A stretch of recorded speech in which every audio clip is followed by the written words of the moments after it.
Ashi, Gyaku, literally leg reversal or leg opposite. We usually call it the corkscrew leg lock. I'm going to wrap someone's leg around mine and use that to lock their leg using a corkscrew pressure motion. Usually start this from a standing motion, kumikata, and do some kind of a throw. A lot like Ashi Nada or Ashi Yubi or many of the throws where I'm sweeping them and catching their leg. Those are common ways to get the setup. I think on this one we often go to Uchigama instead, but all of them are fine.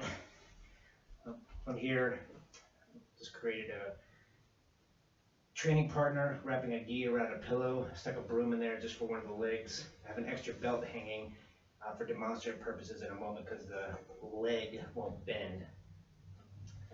But from Osotogari, I get my off balance, maybe Hizanage or Osotogari, whatever you want, catching the leg. Or as I mentioned, sometimes we use Uchigama, hooking that leg, which is nice because then I can also lift the leg. In any case, once I've got them down, I'm going to grab the leg and I'm going to come underneath that heel and really just stack them. Step forward and stack them over themselves in a dramatic fashion. I think a lot of times people just casually kind of come up at an angle, lifting the leg and reaching around when the other person still has a lot of motion and control on the ground. Really stacking them, putting the heel over their head, kind of forcing them into a plow position. And then I'm going to wrap my inside leg around theirs until I put my foot against the side of the body for counter pressure and continuity. I'm always going around the outside leg. I only have one stick here, but whatever leg I'm holding, I'm going to be going around the outside. My inside leg's going to go around their outside leg, wrapping, putting the top of my foot against their ribs for counter pressure. Once I'm in, stack them, wrap and lock, and I'm going to bring the leg around my leg in a corkscrew motion. Broom won't bend for me, but that's what the belt's for. I'm in here, and then I can bring it around. Often I'll see people bring it all the way up to the hip, put pressure on the ankle.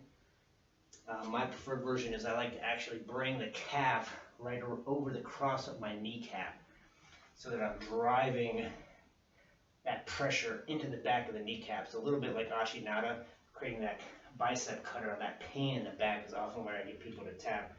And I've also got the pressure on the ankle turning here.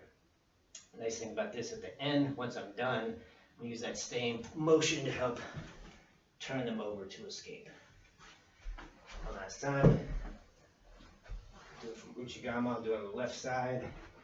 Facing, hook, lift that leg, really stack them up high, over their face, wrap, and bring that leg around the top of the knee. And when you're finished, using that to roll them over. Show them the stacking motion. If you're throwing me once I fall, people often stop about here. It's kind of perpendicular to the ground. I still have a lot of motion and control here. Sitting up, twisting, trying to fight back.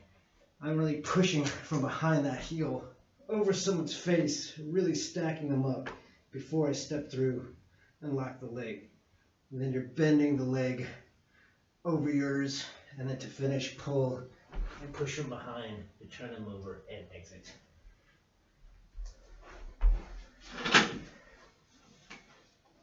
Again, you can do it from any kind of sweeping throw where I get that leg up in the air, off balance, sweep and catch, stack, wrap or corkscrew, and bend the leg around the knee or around the hip, putting pressure on the ankle. When you're ready to exit, keep the pressure on the ankle, push from behind the knee, and rolling them over. Good luck practicing Ashi Gyaku at home.